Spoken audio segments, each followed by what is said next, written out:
آیت نمبر 3 کو آپ دیکھیے. الہ الناس. اب اس آیت مبارکہ کے اندر دیکھیں آپ، الہن یہاں پر لام کے اوپر کھڑا زبر آ رہا ہے.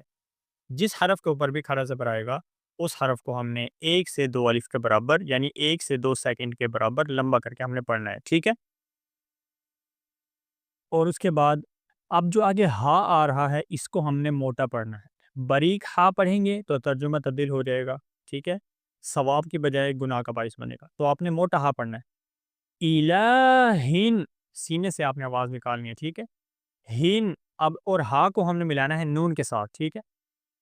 ہن ہن. ٹھیک ہے. الہ الناس. ٹھیک ہے. اور دوبارہ سے پڑھیں مکمل آیت مبارکہ کو. الہ الناس.